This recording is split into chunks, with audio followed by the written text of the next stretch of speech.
Good morning, everyone. My name is Carrie Ramsey, and I'm the project manager for the We Can project, which is led by Queen's University, and it is funded by FedDev Ontario through the Women Entrepreneurship Strategy Ecosystem Fund. And we're so thrilled that you're here today to be a part of financial forecasting for women entrepreneurs with Sarah Shu. We're talking about money today, and I know it's actually one of those topics that some people shy away from. But Sarah and I were chatting earlier today, and I was saying I'm a word girl. I prefer words over numbers. But she's going to talk to us today about how numbers can also tell a story. So if you're a bit apprehensive about this topic, do not be. This is obviously really important to the success of our businesses. As well, it's something that it's just one of those cornerstones that is absolutely important in the strength of any business. So welcome today. Thank you for not only registering, for also showing up, because you're investing in yourselves and your business today. And I just want to give you a shout out in that regard.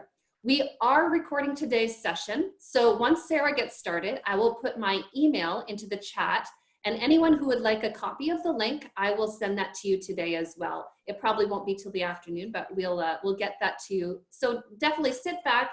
You can take some notes by all means, but just know that the slides will be available to you. Along with, all the different parts of the presentation. If Sarah says something that you missed, we'll definitely be making it all available. So I would love for you to take a moment, because we do have participants today who are joining from different cities and different areas, even of the country, perhaps beyond Canada as well. If you would like to take a moment just to drop your name and perhaps your business into the chat. We always like to find out where people are connecting from. And while you're doing that, I will take a moment to acknowledge that I'm connecting to this presentation from Belleville, Ontario, which is just down the road from Kingston, where Queen's University is located. And this is the traditional territory of the Huron, the Anishinaabe, and the Haudenosaunee peoples. And what an honor and a privilege it is to live, work, and play in this region. This region is known as the dish with one spoon. And as two of my Indigenous colleagues explained to me, the idea is that there is one dish. We are all sharing resources. There is one spoon. And I love that concept. Even as we apply it today to this session, we have a wise woman in our midst who is going to be sharing with us not physical resources, but her knowledge. And what better way to enrich our own lives and our own businesses than to share what we have with others. So thank you to Sarah so much for joining us today, for being a part of this session. I know we're going to learn so much. And without any further ado, I would love to give you the virtual floor today. And by all means, for the rest of you, please do continue to let us know in the chat where you're from, and do use that chat throughout the session. If you have burning questions and you'd like to drop them into the chat, do make use of that. Sarah, over to you. Thank you so much for being here. Thank you, Carrie. Good morning, everyone. I'm so excited to starting the workshop with you. And as Carrie mentioned before, finances sometimes is a little bit nerve-wracking for those who are not number girls. But I can promise that this session will be fun. And if you like to follow along, and you can start doing your Excel sheet as well. So let's get started. It's a packed session, and I promise you have a lot of takeaways. And if you're more interested, you can always reach out to Carrie and myself to get the presentation and the resources that are attached to the presentation. There's a lot to read about as well. Okay, let's get started. Okay, so our agenda today is we're gonna do a quick introduction. Carrie just did. And then we're gonna go through some business planning essentials, and then we're gonna move on to financial forecasting, which is a core of our workshop today. And we're gonna go through the elements of cash flow forecast and rolling forecast and scenario planning, a little bit application of the cash flow forecast. And the last two is the key metrics, which are important for your business to track when you start a business or growing your business. And the last one is a Q&A, and I will leave ample time for everyone to ask your questions. And feel free to type your burning questions in the chat box, and Carrie will communicate that to me, and I will answer the questions on the spot. So let's begin. Okay, so I know in the audience there are experienced accountants, and there are also entrepreneurs just starting their first business. No matter where you are, which stage you are at, business planning is something that you can always benefit from, whether you're starting a new business or you are thinking about growing your business to the next stage. So all these are key elements of business planning. But I circle out the financial planning. Actually, financial planning is the last step. After you've done all the mission statement, company research, product development, marketing strategy, and all these competitor analysis, at the end, you come down to the financial planning to reflect all these key elements into the financial plan. That in a way, it will validate your strategy and how that's going to reflect it in your accounting books. So that's a quick review of business planning. Then we're going to go into financial forecasting. Okay, so it's you don't have to be an accountant to do financial forecast, and I promise you can do that after the session. For accountants, they have a very complex system where they have a way to create reports to meet accounting requirements, whereas forecasting, it actually gives you more freedom to plan out your business with financials in mind. So let me explain and unpack this, what this means. So when you have a business plan, you want to know whether you're going to make profit at some point, when you're going to break even, or whether it's a good business idea. Should I even embark on this idea? Is it going to be a business?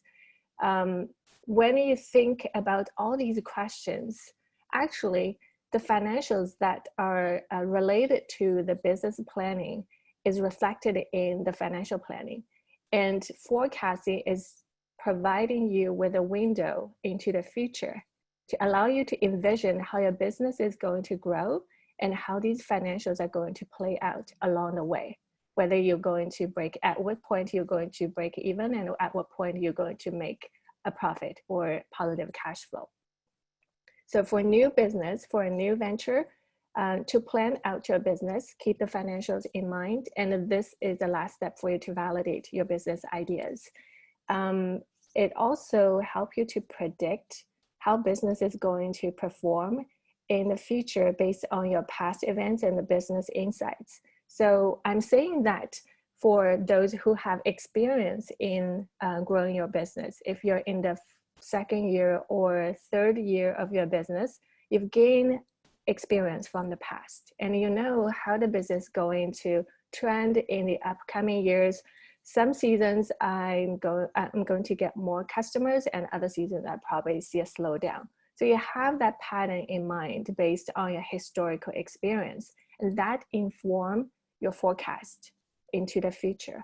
So if this year I'm getting more customers in the summer because there's a festival here, then next year you probably will get the same amount of customer next year in the summertime because of that festival. So just as an example, it gives you some baseline if you have historical data. But if you don't worry. As you start out a new business, probably you have the unique business or one of its kind, the first business to be established in this industry, you have nothing to take reference of. Then what you can do is looking around and see if there are competitors in a similar business, or look around to see if there's any industry insights that you can draw some insights from. So that will help you build that foundation, to build that baseline. And from there on, you can always adjust your forecast. It's not set in stone, it's not an accounting report. Once it's done, it's history. But for forecasting, because you are envisioning a future, you can always make adjustments along the way. When things start to change, when economy starts to shift, then you can make changes and reflect that in your forecast. It's not set in stone. And I would highly recommend you to regularly review your forecast and make adjustments. based on the new events coming into play. And if you are raising fund as a new venture, investors most of them would want to look at your forecast in the upcoming 1 or 2 years. Typically 24 months is the time window they are looking for. That will give them some trust and confidence in your business. Because ultimately, as an investor, they want to know, if I'm investing in a sustainable business, am I going to get some return from the business as an investor? For nonprofit, that's a different story. For profit, they definitely are looking for some return from their investments. So a forecast will give them the vision for the next, let's say 24 months, and how your business is going to grow according to your vision. It doesn't mean that your forecast cannot change, but it just to give them the baseline as to how you want to grow your business. And if they believe in you on that plan, and again, the forecast is, the way I like to put it is just telling a story with your numbers. And as you know, if you have pitched to investors, stories are more important than financials sometimes. The financial is a way to validate your story, but the storylines are very important. But if you can weave the two together, that will be a very compelling story. If you can tell your story backed up with financials, then that will be a very compelling story. That's very useful at fundraising. For nonprofit, that's a slightly different story, because your goal is not to make a profit, but to break even at some time as your goal. So it would be a little bit different when you look at your returns. But for nonprofit, it's important to keep your reserve fund in place so that you can carry through difficult times like a pandemic, like we're experiencing now. And there are a lot of benefits of doing forecasting. It also allows you to have a roadmap to see where your business is going. Compare your business performance against the forecast. Give you a sense where you are trending, whether your business is on the right track or you need some adjustments to deliver the financial goals at the end of the year. So it kind of provides you with that direction. Also, it allows you to know, or if you do a proper forecasting, then it will allow you to know when you need the resources and when and how much you need. For example, how much capital you need to launch a new product or a new feature at what time, and how much time you need to start setting up the everything to lead to the launch. So all that can be reflected in the forecasting. And as I mentioned, that there are resources you need for your business. At some time, your revenue may not come in as fast as you expected. So you may experience some shortfalls. And if that's something that you are anticipating to happen down the road, then include that in the forecast so that it will help you prepare for those negative cash flow days or months, so that you can set aside enough cash to cover those negative months and to keep you afloat. There are months that you will maybe bring in more revenue than others, but for those months, you might want to set aside some cash to cover the other months. And lastly, but not the least, the forecasting, and you often hear forecasting, budgeting, planning, and the strategy, all these words together. So what forecasting does is as I said, it provides you with a vision of the future financial performance, which inform budgeting in a way, also inform planning and the strategies. All these can work together. They work hand in hand. And for small business, like myself as a small business, the exercise often involve all these four different aspects. I just put them into one and look at my budget, look at my forecast, and do my planning at the same time, and test my strategy with my financials. So that's how I do it. I know it's a very busy slide. If you have questions, feel free to type your questions in the chat box and we can answer those questions. Okay, so I mentioned accounting and forecast. As I said, you don't need to be accountant to create forecast. There's difference between forecast and accounting. So the way I see it, everyone has their own opinion on this, but the way I see it is accounting often look at the past results. So at the end of the year, usually you will bring in the accountant to produce the accounting reports. What they are looking at is the past performance results, the past financials, how many products you have sold, and how much revenue you have brought in, and what are the expenses. Then they produce the accounting reports. So they look at facts, actual spending, actual revenue, and they produce the reports for the purpose of a tax filing or for the purpose of reporting to the board, etc., etc. And once you produce the accounting report, rarely they will be adjusted, but sometimes they'll have some adjustments afterwards, but small adjustments based on accounting rules. They don't change the numbers. And if they do, then that's an ethical issue. It's illegal to do that. But forecasting is different. So forecasting, there's a lot more freedom in forecasting. First of all, it's looking at future. Nobody knows how future is going to unfold or how future is going to look like. So it's a forward thinking. It reflects what you think about how your business is going to grow. It actually reflects the business owner's vision and a strategy. So it's fun to do forecast. It's also a projection. It's a projection based on historical data, if you have them. If not, then it's based on your insights into the business. So if you're starting a new business, you think that, well, if I start a new bakery, I think in my area, I'm the only bakery here. So I probably will have a great business, and I also good at marketing strategy. So I think I will create a great bakery in this area. So you don't have any, if you don't have any competitors in the area, then you don't have anyone to compare to. But you can draw insights from the industry and build a baseline for your forecast. So that's a fun Sarah, exercise. Can I break in with a quick question? Sure. So we have one or two folks in the group that are starting new businesses. And one question from Lisa is, when doing a business plan, if you started your business in April 2020 and you're just doing the business plan now, when would you start the forecasting portion?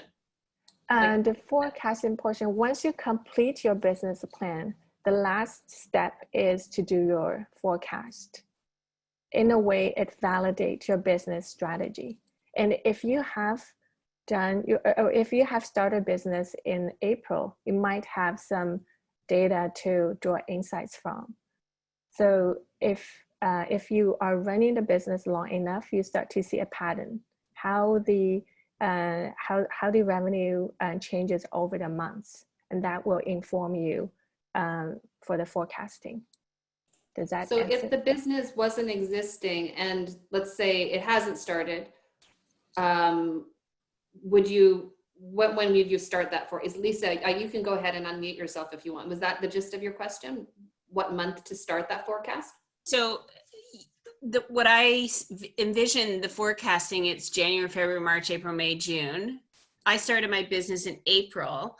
So would I start, and I'm just finishing up my business plan now. So do I start the forecasting in October and go for 2 years, or do I backtrack and start that Excel sheet in April and go forward? That's kind of my question. Okay, that's a great question. Amazing. Starting from when you start to build your business. So you start a business in April. However, you want a forecast for the next two years. If I may ask, why do you need a forecast? What is the purpose of forecasting? So if I go for some financing from the bank, I want them to see that I am planning on making some money. That's great. That's a great question. So it would be like, do I show them that I've already started to make money already and then kind of carry it forward? So yeah. You can do both, actually. If you have accounting reports, then you can show the accounting reports to them. These are your past performance data that will give them more confidence. And when you build a forecast from the point on when you start, when you think you're going to receive the loan from the bank. From that time on, my performance will look like this. And that's how I'm going to spend the loan to grow my business. Does that make sense? Yes. Okay, cool. Thank you. My pleasure. Okay, so the last point, which is very important for forecast, we consider both financials and the non-financials. I know in accounting, it's all financials. Whereas in forecast, you can consider both financials and non-financials and reflect the non-financials in the forecast and how to do that. So non-financials, for example, sales cycle. So if you sell product and you go, you go to create leads for the business, and it may take you 2-3 months to actually close the sales, or maybe it take a half a year to close the sales. So there's a sales cycle which impact your financials, but it's not a financial, factor. Usually that accounting will include in their reports. But that's something that you would need to consider when you do your forecast. So today, if I get the loan, for example, I will start hiring salesperson, but I wouldn't see any revenue coming in, let's say in 3 months, 4 months, or 5 months. Then build that into a forecast. So from this day, I'm going to hire a salesperson, I'm going to pay salaries, and I wouldn't see revenue coming in 6 months. And build that out and then make sure that you have positive cash flow to carry you through that first 6 months where you don't have any revenue to come in. That's one example. Okay, so let's go on to the next slide if you don't have more questions. There's a lot to talk about. Okay, so today's session, we're going to focus on a 12-month monthly cash flow forecast. It could be 24 months. Most investors nowadays, they're asking for 24 months, but 12 months is good for exercise for the purpose of workshop. And I put out a simple formula here. It's generalized and I can explain more afterwards. So basically revenue subtracted by expenses is your cash flow, but it could be more complex than that. In revenue, there's argument about should we include grants and sponsorships in the revenue for nonprofit. I would say that it's grants and sponsorships are not revenue, but it's a stream of funding that come into your business. It's a plus versus a minus. So you can always put it in the section where the revenue is, but they're not considered as revenue generated by your operations. So when you look at your business, you cannot consider grants as a revenue generated by your operations. You have to separate the two. Expenses, I generalize the expenses. So expenses could be your rent, utility bill, and salaries, and you can put all that in expenses. There are some accounting reports, they actually separate salaries from expenses. Expenses means operational expenses separate from the salaries. But if you, as a small business, if you don't want to separate them, you can always lump them into the expenses. And in addition to expenses, you often will hear another term called capital expenditure. It's being used by a lot of large companies. Capital expenditure is what they invested in assets. It could be digital platforms, it could be buildings, real estate, or it could be any assets that will show up on their asset section in their balance sheet. So here, when I put expenses, it's actually, it's a generalized bucket of all these expenses, expenditures, and the salaries all in here. And for small business, it's easier to put everything in one bucket. At some point, when your accountants come in, you can allow, they will separate for you, and you will be able to interpret from their accounting reports. And the last is cash flow. So revenue subtracted by expenses, you'll see the cash flow. You can see here, tax is not included here, but I'll explain that later. There's another rule that I want to talk about. It's a little bit complex to explain, but I'll try. If you're not an accountant, then try not to get too deep with these concepts. There are accrual rules in accounting. What it means is, in accounting, they will recognize the sales and expenses at the time when the activities occur. That means when you close a sale, you will recognize the revenue in the accounting book. However, the invoice may allow them to pay in 30 days, 30 or 60 days, or 90 days sometimes. So you wouldn't see the money coming in until 30 days later. But in your books, your revenue has already been recognized. For cash flow, in this session, we're going to record the cash coming in and leaving the company as it occurs. We're not going to apply the accrual rules so that we can have an accurate view of cash in and cash out. However, it's not contradictory with the accounting books. Accounting could apply the accrual rules in a way. The cash flow forecast and the accounting ultimately can consolidate or reconcile. They can reconcile ultimately. The purpose of doing this is because cash flow forecast is intended to give you the view when the cash comes in and it comes out, and what's left in your account. So you actually know you have money in the bank to pay your staff and pay your expenses. Whereas accounting is the money is coming in 30 days later, but it's recognized today when the sales occur. It's a bit different. And the last one, I want to talk about the cash position versus profitability. So we often hear cash flow and profitability. These two actually are two different things. So from accounting reports, you often see net income, that item at the bottom of the accounting report. And that's representing profitability, how good your business is, how much money you can actually make and put in your own pocket, which is the profitability from the business operations. Whereas the cash position is a bit different. So when the cash is running, it's a working capital in your business, not necessarily is a profit.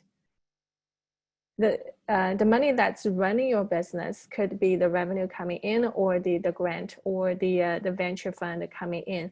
But ultimately, they will be paid, and they will be used to pay your staff and expenses. Whether the business is going to be profitable or not, at the end of the year, when you get the accounting report, you will know whether it's profitable or not. Or you can do a profitability analysis every month as well if you want to, but that's a lot of work for a small business. In this sense, a cash flow forecast is easier to manage, because what's important for a small business and a new venture is to stay afloat until they can make profit. So keeping the cash position to allow you to stay afloat, in some cases, is more important for a new venture than the profitability. Okay, any questions? There is a question, Sarah. Is there an actual link with oh, this is a private question, but I think it's okay. Is there an actual link with a sample spreadsheet that you're going to show us later? Actually, yes. I actually attached a screenshot, but if you want access to that Google sheet, I can send you the link. That's not a problem. Okay. And also, what's even better is in the resources, I attached a link that is linking to a template on RBC website. They also published a template, which is very simple for small business to use. You can use their template as well. A similar concept. So there will be a list of resources to come for anyone who's wondering. Good. Yes, there will be links after the workshop. Okay, so cash flow forecasting methodology. If you have done cash flow forecasting before, you might know that there are two primary methodologies. One is bottom-up method and the other one is top-down. So these two methods are often used by large companies. The bottom-up, I think, probably is more practical for small business because we want to know what exactly is our cost to run a business. And we probably know, as a small business, I think we probably know how much I need to spend on purchasing raw material, how much I need to pay my staff to produce the products, and how much I need to pay per month to produce the product and sell the product and deliver to my customers. So that would be the bottom-up approach, which means you know all the costs and you build them up to the forecast level. And you can anticipate your revenue, how many units of products I sell, that becomes a calculation of your revenue, and then you subtract that by expenses and salaries. And the top-down is a robust models, which may work for new ventures where they don't have a lot of cost data. So they will, as I said, they will research their competitors or read industry research reports and get a baseline from them. And then they can use that industry baseline as their forecast and then plus minus 5% or do some adjustments on a top level. And that becomes their top-down forecast. It's less practical, but if you must produce a forecast, that gives you a general baseline in a way. But I think most investors would ask for bottom-up forecast, which is more practical and give them more insights into your business. Okay, so revenue examples. We talked about the three key components of cash flow forecast: revenue subtract by expenses, which becomes your cash flow. So let's talk about revenue a little bit more. To build a revenue forecast, first of all, you look at your sales projection, how many products that I can sell. That becomes my one of the revenue streams. And for nonprofit, you can look at your grants and fundraising, funding coming from your donors. That all can become the funding that coming into the organization. New businesses usually base their estimates on market research and industry benchmarks. As I mentioned earlier, if you don't have any historical data, you can always look at your competitors and use their data as a baseline. Or you can just apply your insights about your business and create the first forecast. And then you can always adjust based on this baseline afterwards. No one said that you cannot change your forecast, because as you build out your business, you gain more insights into your own business and the environment where you're doing your business. So the forecast will start to be more accurate as you include more factors and including more insights into your forecast. And it's an ever growing worksheet from that perspective. For established businesses, you have previous sales data, and over the same period of time, for example, over the same period of time, a year, for example, you would have an idea what my revenue is going to look like based on these expenses, based on how many salespersons I have, based on how much raw material that I bring every year to produce the products, and how the market is trending. All that will play into your forecast. For example, there's economic conditions like pandemic. Definitely it slows down some of our businesses, and it's not foreseeable. Well, at least at the beginning of this year, no one foresee that how things are going to evolve throughout the year, but we're still living through it. We're learning from it, and that can be reflected in your forecast based on your understanding of the pandemic, and that reflects your understanding of how your business is going to grow during the pandemic and even after the pandemic. That's your prediction. So, Sarah, can I ask? Sorry, yeah. Can I ask a couple of questions that have popped up in the chat? Sure. Alima, if I get your question wrong, please chime in and let me know if you want to word it differently. But she has a question about revenue stream. Mm-hmm.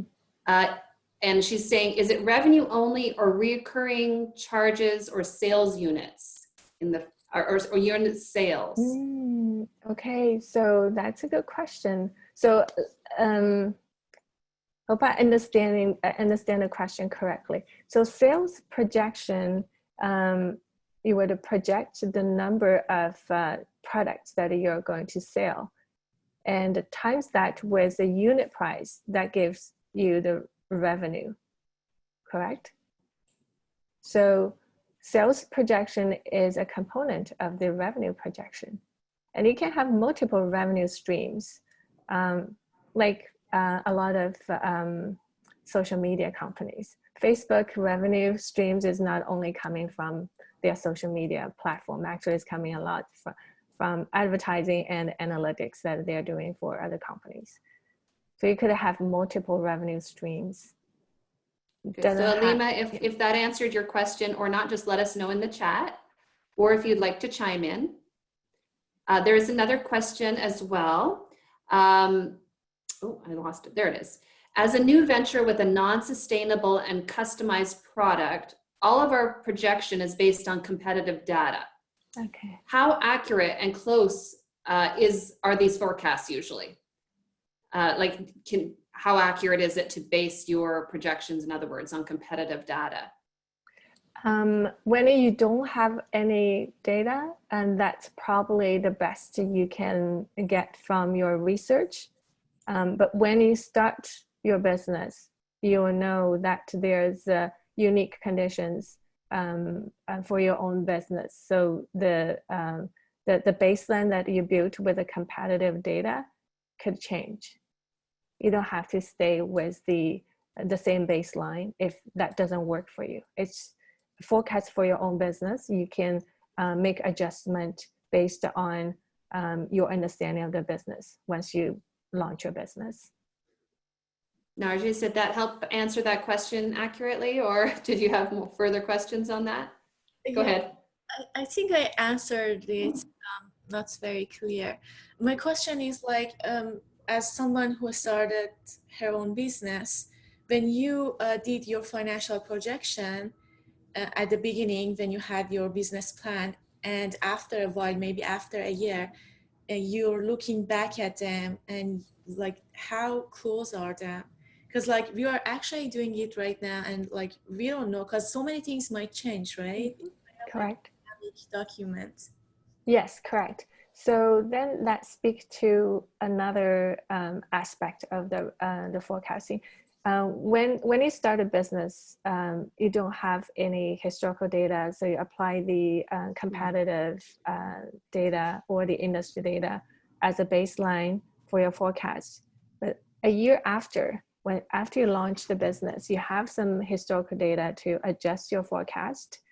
At the same time, after a year, you also have your accounting report, which records the facts of your business performance, your actual revenue, your actual expenses. And when you look back at these data, that will give you insights into the next year projection. Or maybe the first year, because you just started out, things don't always work in a way that you envisioned. But the next year, you can operate differently, and that will change your forecast. But all these are great information for you to build into that forecast for next year. So every year, when every next year, you will have more insights into the upcoming year, and you start to build out a new forecast based on your past knowledge, to apply the past knowledge into your future forecast. Does that help? Yeah, cool. Okay, so let's move on to revenue streams. We mentioned the revenue streams. So I'm just going to dive a little deeper into the revenue streams. The revenue stream is how a company generates income. There are different types of revenue streams. This is not an exhaustive list, but they represent most of the business models. Transactional revenue, transaction-based revenue. Good example is e-commerce. When you sell product on Amazon, you get paid. I don't think you get paid immediately, but the customer will pay immediately, then Amazon will pay you afterwards. So it's based on transactions. Probably a very quick turnaround in terms of revenue income coming into your account. Service revenue, that could be the, for example, if you are providing daycare service to kids, that's a service revenue, and it's based on hours. So you pay your staff based on hours, and you probably will pay contractors or part-time staff to come in when you have a large amount of kids coming into your daycare. That's based on the number of staff and hours they work. And the project revenue, that's what actually I use a lot. That is for consulting business model, we do a lot of projects and we get paid based on project or based on the hours. Usually these two are the most common revenue streams for us. Then recurring revenue, it's when you have recurring customers. So not always a customer will buy product and they never come back. There are times that the customers will come back and continue to buy the products, maybe on a monthly basis or annual basis. Good example is you always go back to grocery stores. There are a lot of recurring revenue there. Okay, next one, revenue model. So this is actually a very interesting slide. It talks about the different revenue models. On the top left corner, it's the e-commerce revenue model, which is, good example is Amazon, where you sell products on the digital platform and you get paid on digital platform as well. That's pretty much the core of your business. And the second one is a freemium model. I know that a lot of us have used MailChimp and the Dropbox, but now the premium package they start to charge, but they always have the lowest, the basic package that is free to users. And that's a way these startups, these ventures, for them to get more users and build their user base, which actually raise the value of the company. We can talk about that later. The more users you have, the bigger user base, the higher value of the company. That's why they are doing these freebies, which is benefiting small business in a way for sure, because we don't have to pay premium for the products that we're using. Peer-to-peer, two-sided marketplace. For example, Uber, Airbnb, LinkedIn. This is actually a very complex business model, actually. For it to work, you need to have both sides. You need to have the supply side and the consumer side. So the supply side would be, for example, in the case of Uber, that you would need to have drivers, and you also need to have customers. You need riders. Yeah, you need both. And when they do marketing campaign, they have to bring in both, so that they can keep the platform operating. If you have too many riders, not enough drivers, then there will be some unsatisfied customers. If they have too many drivers, not enough riders, then the drivers are going to leave because they're not going to make a revenue from it. It's a bit tricky. The subscription-based, a lot of new ventures, especially the digital-based ventures, they use subscription revenue model. The upside of the subscription model is that it gives you a continuous revenue income. Usually when you subscribe to Netflix, you subscribe every month. You pay every month, and for Netflix, they get revenue from you on a monthly basis, and then they don't have to do a lot of marketing campaign for you to pay them every month. You already sign up for monthly payment. It's a low cost strategy to get more users, more clients. And then we can talk about the on-demand. On-demand is the Uber and Airbnb.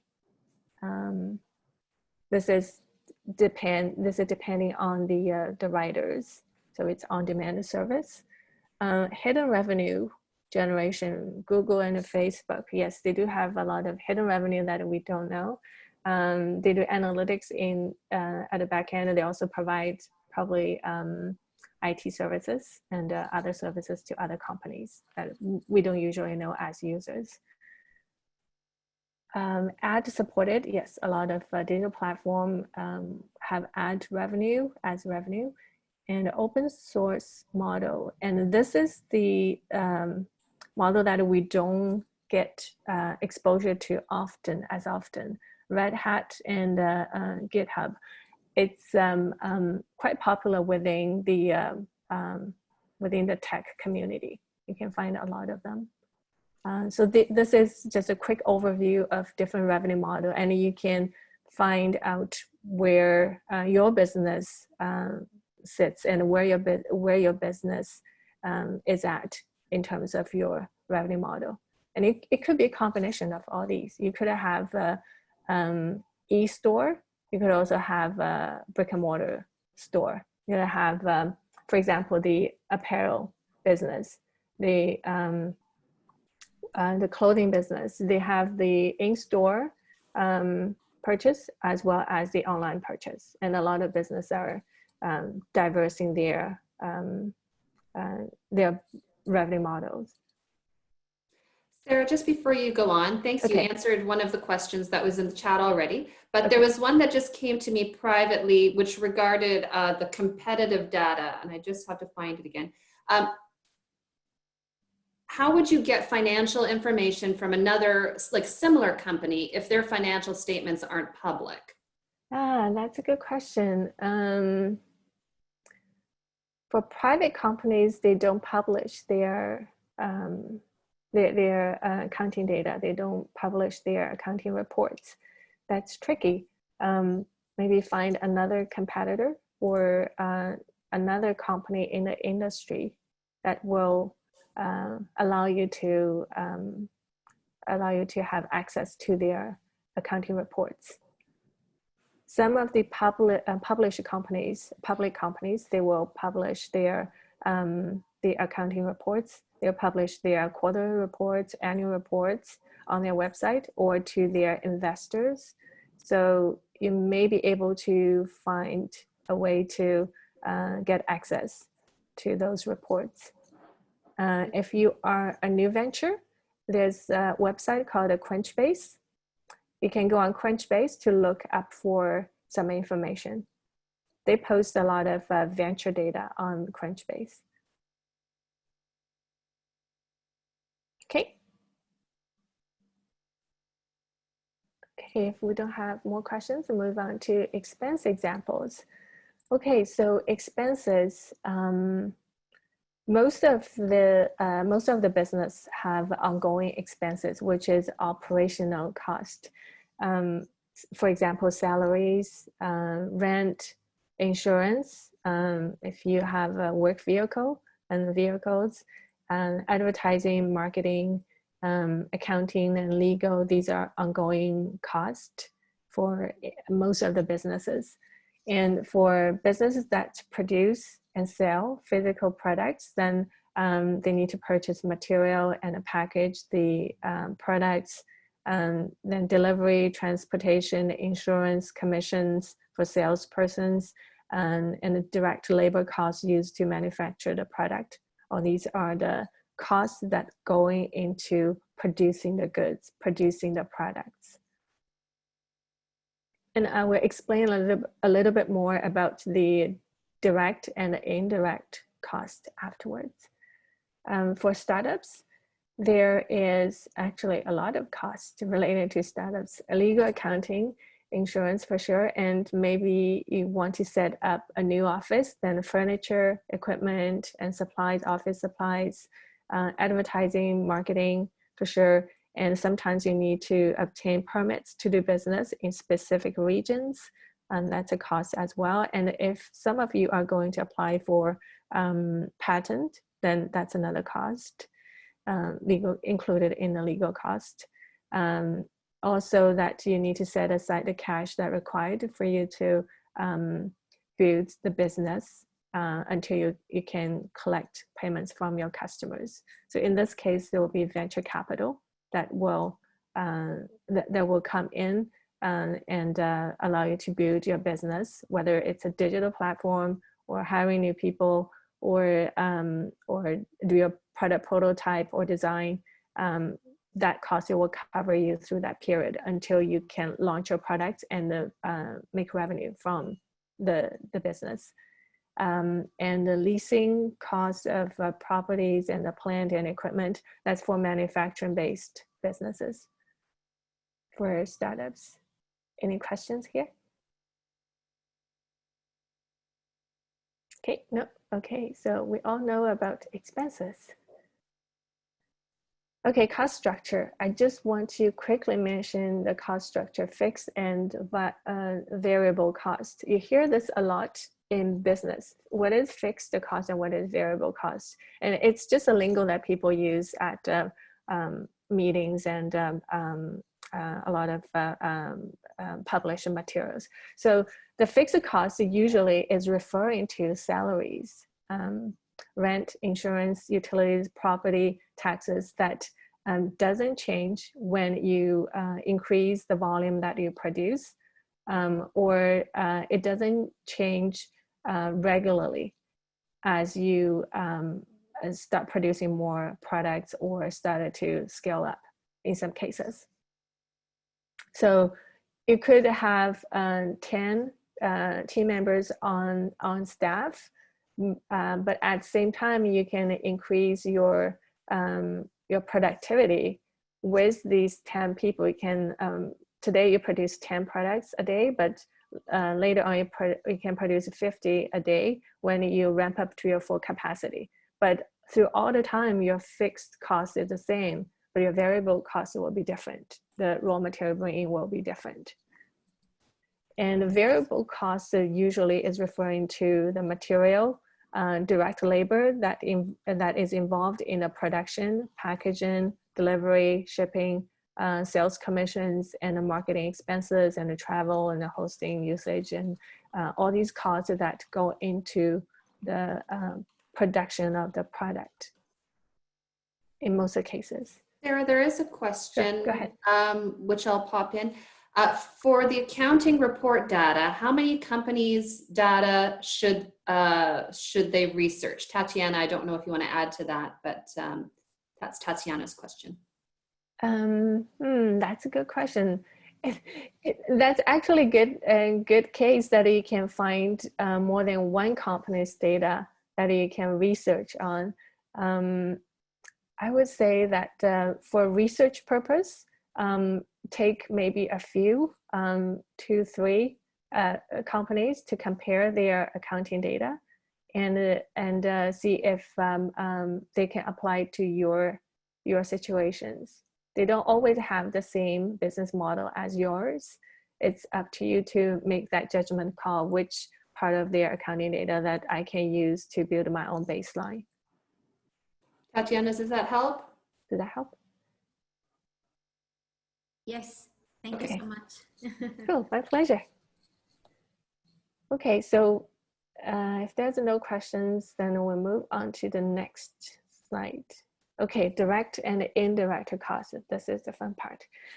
Okay, so direct costs, I mentioned earlier that direct labor, material, and manufacturing supply that are going to the production of the goods. Indirect, that would be rent, utilities, and the general office expenses and some other expenses that is not related to the production of the product, but essential, necessary for the operations of the business. That's indirect costs. These are the terms that you often hear people saying, now you know what they actually mean. Okay, cost structure examples. So we actually talked about e-commerce versus traditional retail business model. So this is a cost structure to compare. There are different costs and where they actually have more expenses than others, which areas they have more expenses than others. This is not my creation. It's a screenshot from Wall Street Journal, actually. It's interesting to compare the cost structure for e-commerce business model versus the traditional retail model. It looks like the traditional retail model has a lot of expenses on the store payroll, and the e-commerce actually have a lot of expenses on operating costs, which could be related to delivery, shipping, and printing labels, anything related to fulfilling the orders from the customers. Okay, so this is example, and you can read this afterwards. You'll have a copy of the presentation. Okay, now this is the fun part. Okay, cash flow forecast template. This is a very simple template, and it's very easy for small business or new business to start with. You can always add more to it, or you can take off the ones that are not applicable to your business. Okay, a question? Nope, I'll just make sure that's muted. Okay, that's okay. So in revenues, we mentioned that there are product sales. So the revenue that's brought in from product sales can be registered here.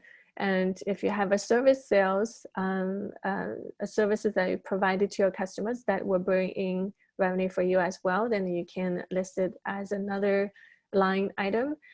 Subscriptions, if they subscribe to your website, for example, and they pay a fee for that, that's a subscription fees. Sponsorship grants and venture capital, all these, they are not actually revenue, but they are a funding source for you that will allow you to continue to operate by the support of the sponsorship grants and the venture capital. You can list them separately as a line item, but they are incoming funding. And operational expenses, the salary, office supply, infrastructure, and technology subscription fees that you paid to different apps and web tools, sales and marketing costs, legal, accounting, recruiting costs sometimes, and the travel, if you travel a lot. The key of this forecast template is 12 months. So why would I spread it out over 12 months or 24 months if you want to build a 24-month forecast?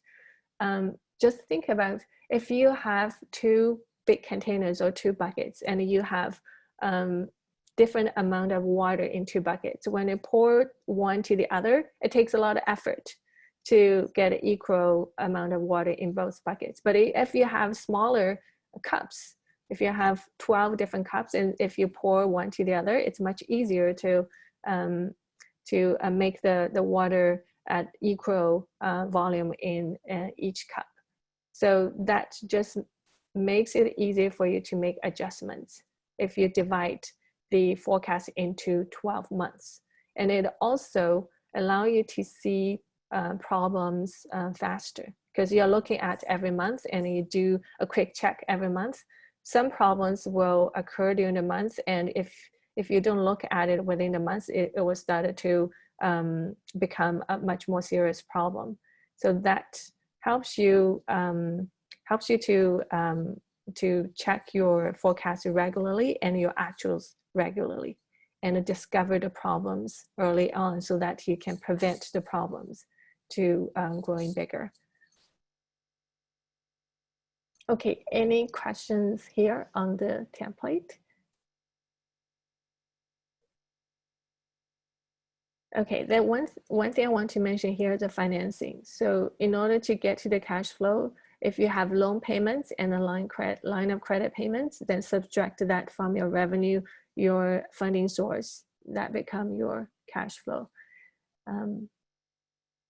And here I didn't include a tax here. You could anticipate your tax based on a standard rate to subtract from your cash flow if you want to as a forecast. That amount of capital that is set aside for tax, it will not be subtracted from your monthly cash flow. Actually, it will just sit aside. It will be set aside when you need to pay the tax, and you will have cash there to pay for your taxes. But if you don't want to include it here, that's fine as well. As long as you set aside the cash to pay for your taxes, that should be fine. Any questions here? No? Okay, let's move on to how to create a cash flow forecast. So now you see the template and how you're going to create the forecast. A lot of you probably have receipts and the payments of your business. So when you send your clients with invoice, then they will pay you to your account, or they will send you a check. That will register as cash flow in. For receipts, if you're purchasing material or you're purchasing some services from another business, then you capture these receipts as the payments that you actually pay out to your vendors, to your suppliers, and capture the cash in and out in the forecasted template. Then the difference between the two become your cash flow. And it's a bit, as I mentioned earlier, it's a bit different from the accrual-based accounting. It's based on a cash in and out, but you can calculate the accrual-based accounting report based on the payment terms. If you want to, you can create another forecast for income statement as well, based on the accruals. Then we talked about the industry insights and how you extract the trends and patterns from historical data and extrapolate them into the future. So if you have historical data from your own business, you start to see the pattern. There may be seasonal patterns that you can apply to future forecasts. Non-financial factors and financial factors. So non-financial factors reflect them in the forecast. For example, the sales cycle and retention rate and conversion rate. If you are in the digital space, so conversion rate is important. I think on social media, the conversion rate is around 0.01%. I could be wrong, could be outdated, but these rates are important to use for your forecast calculations. Make reasonable assumptions for future events. So this is where you can apply your knowledge of your own business and the industry. There's a unique knowledge that you have that other people may not. So apply that knowledge to your forecast. If you think that during a pandemic, for example, I probably wouldn't be able to get a lot of customers into my store, but I can build a digital platform to continue to sell my products and continue to engage with my recurring customers, then that is a business decision that you made based on your knowledge about the industry and about your customers. If you want to continue to engage your customers through a digital form, then that's a business decision that you can make based on your knowledge and reflect that in the forecast. Because to build a digital platform, there will be some upfront capital cost. Regular predictable payments versus unplanned payments. So for regular payments, if you have a regular suppliers that they will provide you with, let's say, if you have a bakery, they will regularly provide you with the raw materials, for example, the flour, sugar, and other material. You always source that from the same vendor. Then there's a recurring payments that you know that that will go out from your books on a monthly basis. Unplanned payments, for example, if there's a flood in the basement, that's unplanned payments. That's something that we can't predict, but if you have some cash set aside, then you will be able to cover those unforeseeable events. Always build a buffer for challenging times. You can always set aside some reserve fund in case you will run into some unforeseeable events. But I know it's easy to say, but it's very difficult to do. Sometimes just every penny is important. But from a risk manager perspective, it's great to have a reserve fund. If you have extra, if you have extra cash, or if you have a shortfalls throughout the year that reflect that in your forecast, there may be some months that you will see more revenue coming in, and there are other months that you may not see any revenue coming in. Just build that into your forecast so you know when to reserve cash for those negative months. It's important to review your forecast regularly. I would recommend to review your forecast probably on a monthly basis or quarterly basis, at least on a quarterly basis. So that gives you a sense of how your business is performing and where your business is going and whether it is meeting your financial goals. If you review it on a quarterly basis, then in the following quarters, you will have opportunities to revise your forecast or even change your strategy in order to meet your financial goals. And pay attention to warning signs. If you see anything that doesn't look right based on your experience, don't be afraid to ask questions and dive deeper into these potential problems. It's better to catch them early than falling victim to these problems. Okay, next slide. Okay, rolling forecast. Are there any questions? We could pause for a second, but I didn't see any in the chat. Okay, so then we can move on to rolling forecast. Okay, so rolling forecast. We talked about the actuals and the forecast. So what rolling forecast does is it allows you to replace the forecast with actuals. So if you did your forecast from January to December, let's say January to December, and now you are in the second quarter, Q2, and January, February, and March has become past. So now you have actual revenue, actual expenses, and the actual net income or cash flow. You can replace the forecast with the actual numbers and combine the two into one template, into one table. That gives you a different view of your forecast.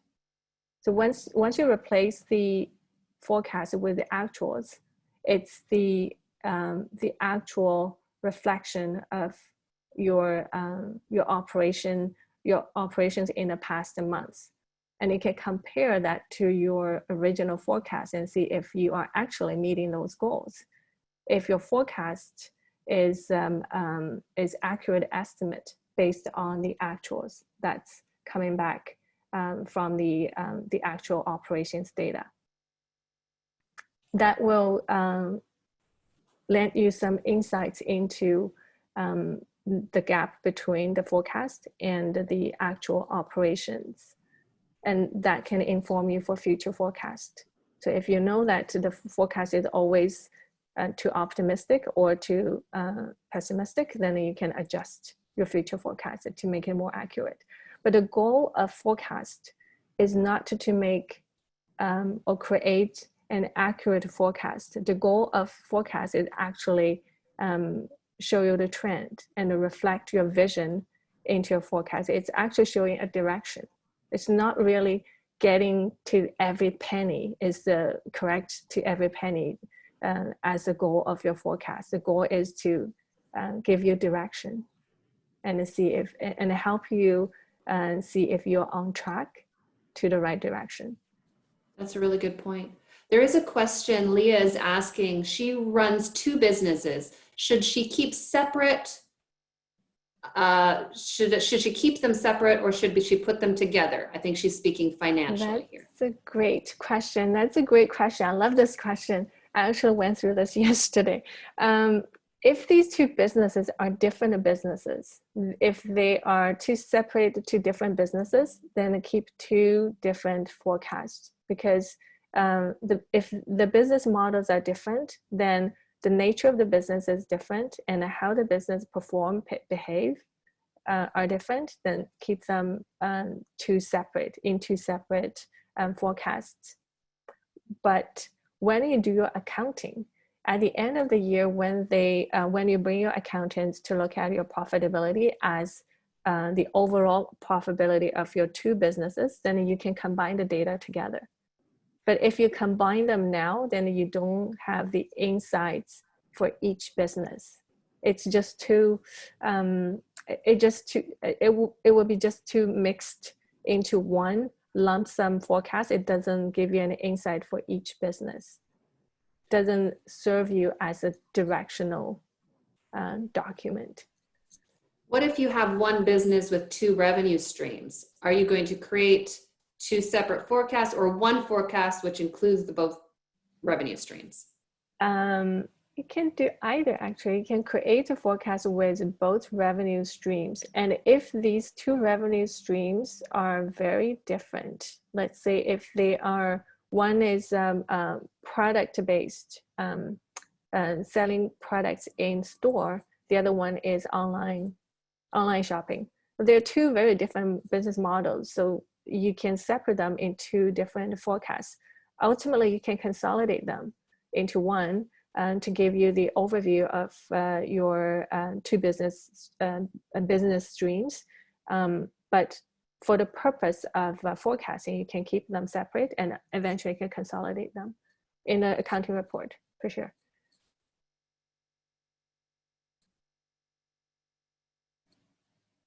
Any other questions? Okay, cool. Okay, so one more point I want to make about rolling forecast is you can create a rolling forecast that's always looking forward for 12 months or 24 months. So if January, February, and March has passed, you look forward for another 12 months, then you forecast until March next year. You could also look at a fixed time frame. So you always forecast the month that is left in the year. You can do that as well. Either or.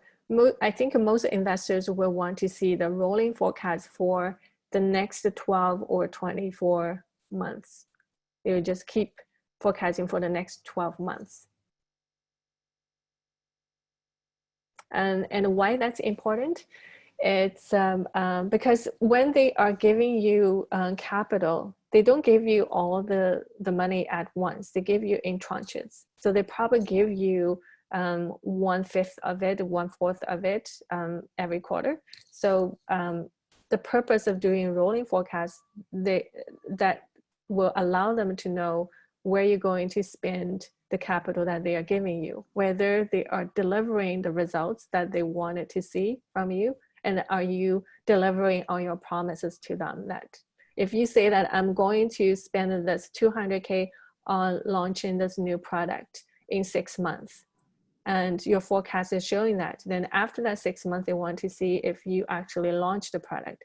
And if you haven't, what are the problems and how much capital do you need for you to be able to launch that product in the next 2 or 3 months? Why there's a delay? So all these questions will be asked from the investors. That's why they want to see the forecast and the actual results. And that's the importance of the rolling forecast. From a practical point of view, Sarah, just quickly, if a business owner is like, oh my gosh, it sounds like I'm going to spend all day, every day working on my forecasts, obviously that's not possible. So if you're saying, like, how much time should someone set aside per month, for instance, to continue that and make sure that rolling forecast continues, I suppose? Or is that a job you offload to somebody?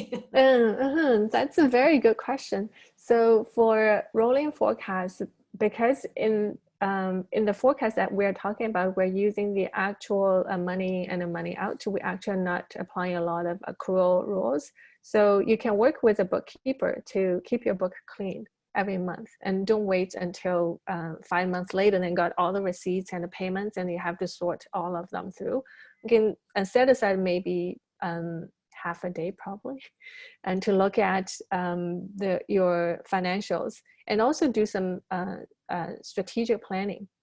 When you look at the financials, you think about if I need to adjust my strategies in the next few months. And the bookkeeping you can outsource to professionals who can do bookkeeping much faster and better than me, at least.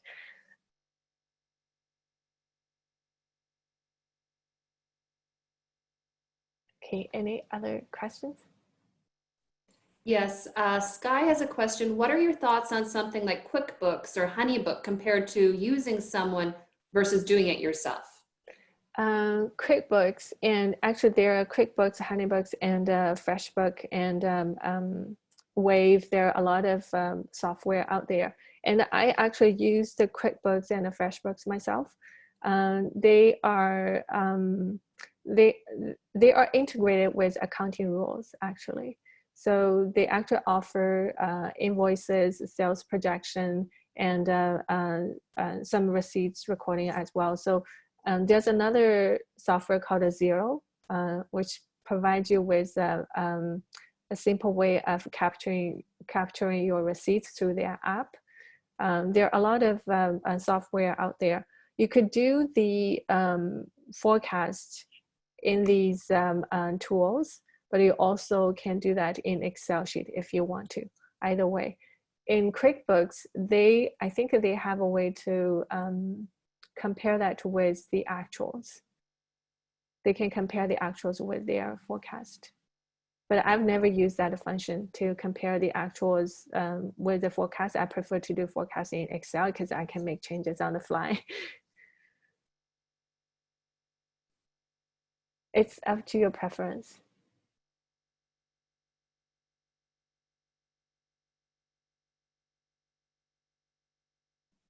Okay, so if there's no questions, we're going to move on to the next slide. A lot to cover. We have about 10 minutes left for those of you hanging in there. So I know it's a lot of numbers. We're getting through it. It's good stuff. It's using numbers to tell stories. I want to emphasize again that numbers are, I know I like numbers and words. I like both. And I think for me to talk about numbers throughout my workshop, I'm going to lose all of you because numbers are not very interesting, even for number of people like me. I think the numbers are just one of the facts or one of the factors that you use to tell the story. And the numbers actually can tell very compelling stories because they are facts in a lot of cases, where the forecasting is a reflection of your vision. You're using numbers to tell the story. They're very compelling. So next one is scenario analysis.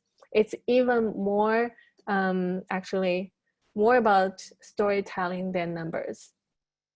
So scenario planning, it's a strategic planning exercise that's done by government and the military a lot in the past, but it has been applied to business recently, especially during pandemic when we have uncertain events down the road and we are going through very uncertain times. So businesses are using scenario analysis or scenario planning to predict the different outcomes based on what they can see for now, and make reasonable assumptions in terms how they see things are going to change in the next few months and next few years, so that they can make decisions for their business. So whether you know or not know about the future, whether you can predict the future or not, you still need to make a decision at this point, at the current time. The best decision is a decision that you can make based on the logics that you can back it up with insightful assumptions and input from people that you trust and people are working on your business. In most of the times, I think often the scenario planning is a collective exercise that you bring in your advisors and your staff and everyone involved in your business to make your best guess. It's a powerful in a way that it reflects everyone's knowledge and insights, and it also brings everyone together to work on a project together. It's also a great tool to unite people.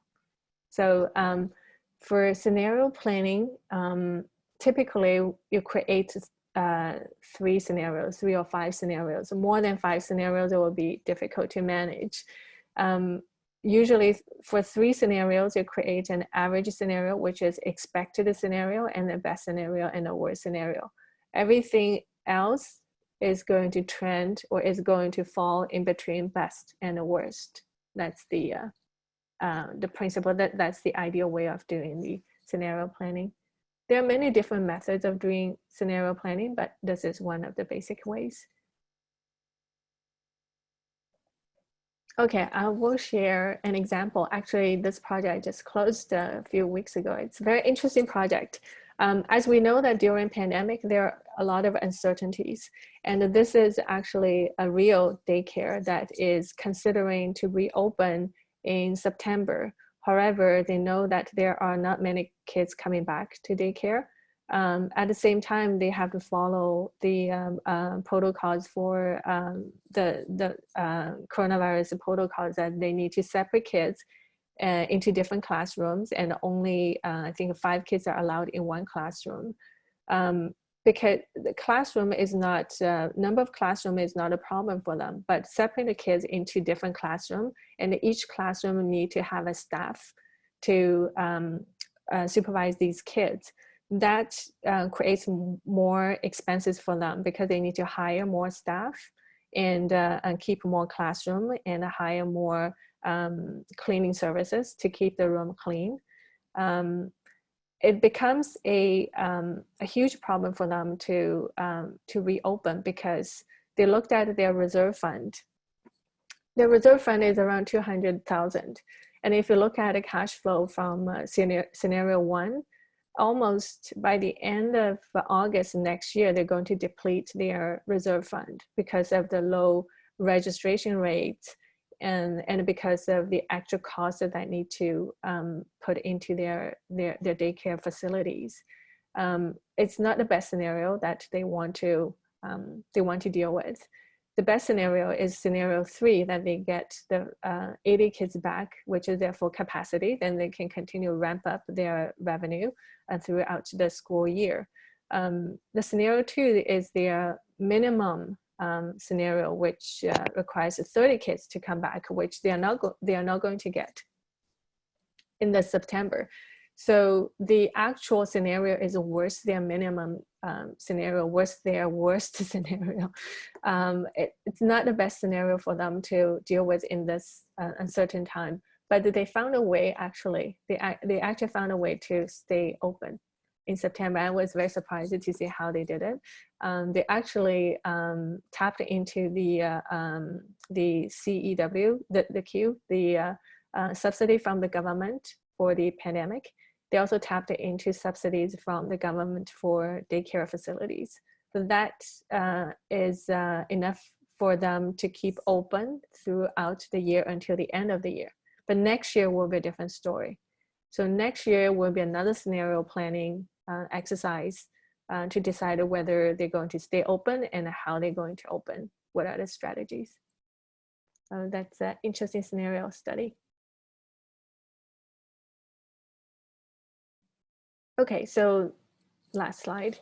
The key metrics, I mentioned the key metrics before, what you track while you are managing your business. These are a few key metrics that investors actually will want to see when you are a new venture pitching to the investors. So customer acquisition cost is how much money you spend on acquiring one customer, including marketing, sales, and other related expenses on average. Lifetime value is the net value of an average customer to your business over the estimated life of a relationship with your company. This is used more often in technology companies. Other companies probably it's not one of the key metrics. And the lead to client conversion rate, that's an important conversion rate for businesses that are thriving on in a digital space. That is the rate that investors want to see, and how successful you can turn a lead into a client. A monthly burn is the monthly operating expenses. So how much money you will burn in a month to keep your business going. And a runway is the amount of time in months until your company runs out of cash. And that's very important because that's when your investors will consider raising another round. Typically, they will consider raising another round 6 months before you run out of capital. So it's a good metric to keep tracking of. Last one is the profit margin. So profit margin is how much profit you can make from the product sale. It's important for most of the businesses. For startups, I think the profit margin probably is evolving over the time. When you start to build out your client base, when you start to gain gain more customers, then you will see the economy of scale, and the profit margin will change over time. So it's an interesting metric to keep tracking of as well. And that's an example of dashboard. If you have interest and if you have time to build your own dashboard, this is a dashboard that you can build based on revenue, cash flow, expenses. Just gives you a different view of the revenue throughout the month and your operational expense, I think, a makeup. what are the key components of your expenses. In this case, there's advertising, advisors, and hosting costs, and a fixed operational cost.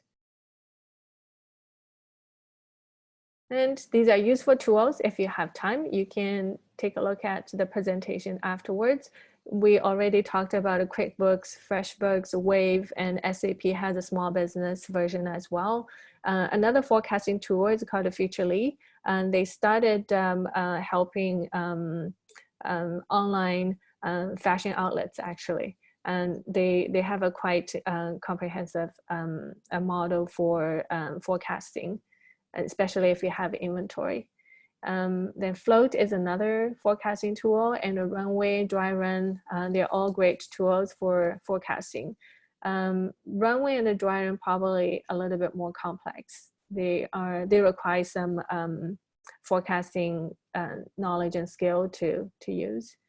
Analytics, we use Excel a lot and Google Sheets.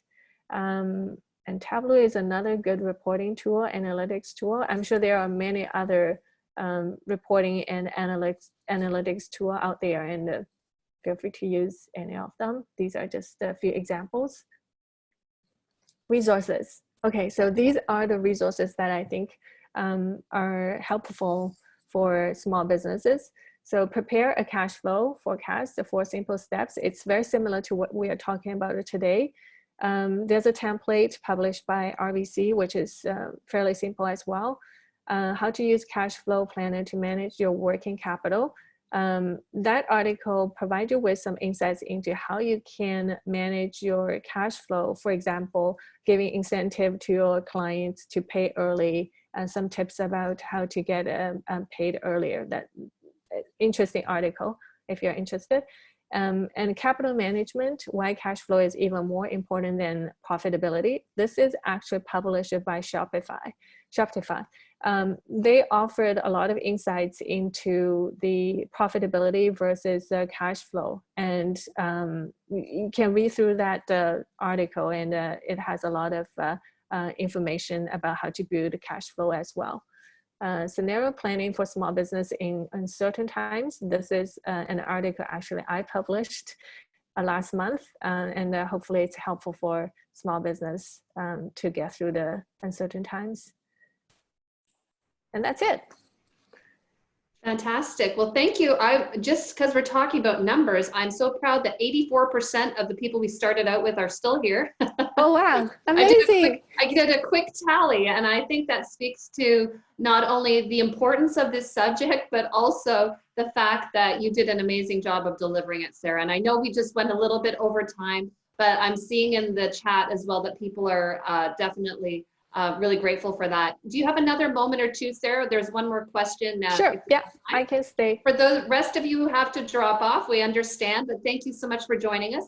The question is, how does Thrive Insights forecasting different from some of the other tools that you mentioned? And for those of you who don't know, Thrive Insights is Sarah's company. So yeah. I did drop a link to that in the chat as well. So we use cloud-based tools. Right now we're using Google Sheet, and we want to build a cloud-based tool to help us with a forecast, especially cash flow forecast. We're focused on the cash flow forecast, and we are going to focus on simplifying the cash flow forecast process and the data input onboarding process. So we're still working on that. We're trying to streamline some of the processes, and hopefully cash flow will be a much easier task for small business owners in the future when they can use a tool that will help them navigate through that process. Excellent. Thank you so much for that. I don't see any other questions, and I know that we are a bit over time, but if anyone would like to reach out, I did put Sarah's email as well as her website into the chat. Okay. So thank you, and there it is again. So thank you so much, Sarah, for sharing in such a great storytelling style, I thought, all of that information. And I know that that is going to really inspire some folks, even just to start on one of those aspects. is a move forward. So thank you to everyone who joined us today. And for those of you who told me that you'd like a copy of today's recording, my goal will be to get that to you today, depending how long Zoom takes to download it. So thank you, everyone, and enjoy your day. Take care. Thank you, everyone. Thank you.